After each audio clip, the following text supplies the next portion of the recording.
Okay, I know it's a pretty poor attempt at a Halloween costume. In fact, this is a running top I bought because I thought it makes me look like Rocky. But to be honest, I'm not a fan of Halloween. In fact, the 31st of October is my mother's birthday. But not only that, believe it or not, it's also my mother-in-law's birthday. So they obviously take priority in our house. But they're not witches, of course. They're not witches. They're definitely not witches. Anyway, it may not be my favorite festivity, but many people seem to like it, and you may need to talk about it in English. So that's why I've decided to make this video.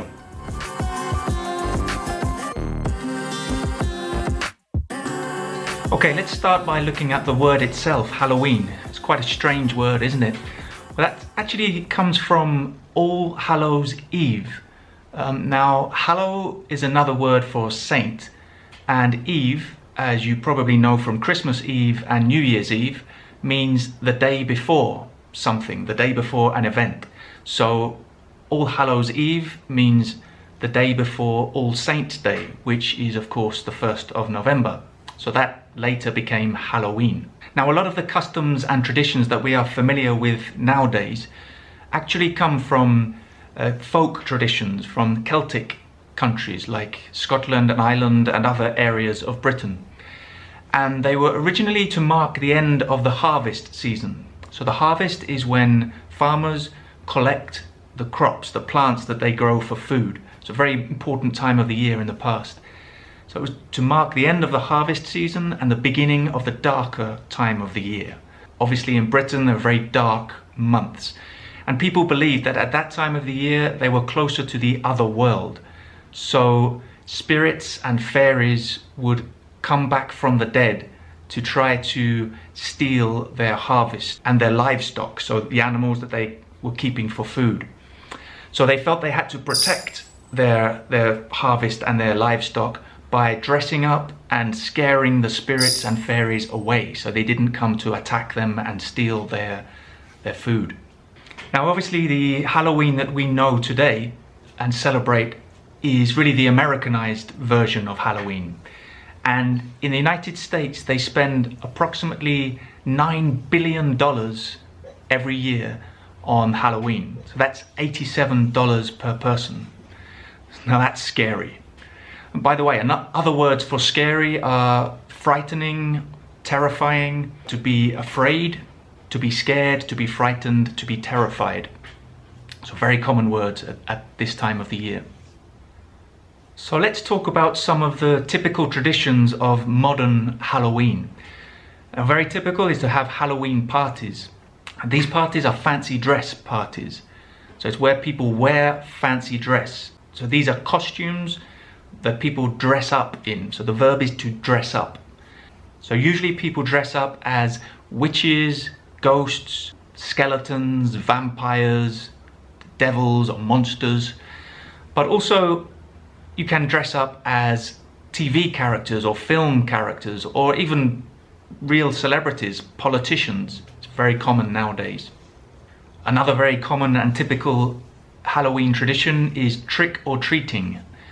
So this is where children, usually young children, go from door to door, so to different houses in their neighborhoods, knocking on the door and asking for a trick or treat. Now the treat would usually be some sweets or candy, as they say in American English. So people would usually give the children some sweets. If they don't give them sweets, if they don't have sweets, then the children perform a trick. So this is usually some kind of mischievous act. Usually something very light, like throwing eggs at the wall or throwing toilet paper into the trees. But really most of the time people usually have sweets or candy in their houses prepared for when the children come to knock on the door. It's not very healthy, I know, but it's only once a year, I suppose. And some other typical traditions at Halloween are, for example, making jack-o'-lanterns. So jack-o'-lanterns are pumpkins, so the big orange vegetable with faces carved into them. So people cut faces, the shape of faces into them, and then put a candle or some kind of light inside the pumpkin and then it makes it look very scary. People put these pumpkins in their gardens or in their windows to scare people who are walking past.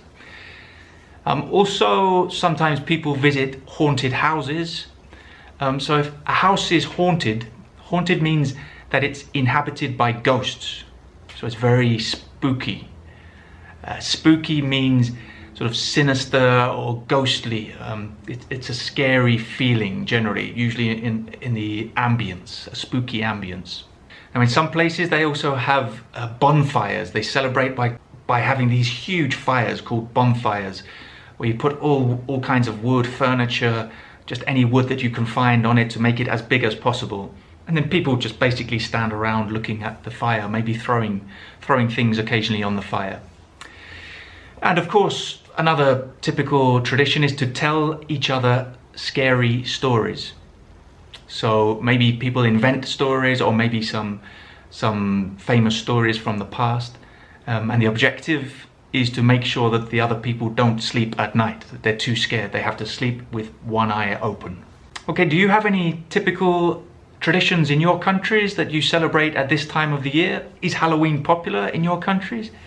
Let me know in the comments, because I'd be interested to know, maybe get some conversation going down there. But that's it. Thank you for joining me for this video, and I'll see you again soon for another one. Take care. Bye.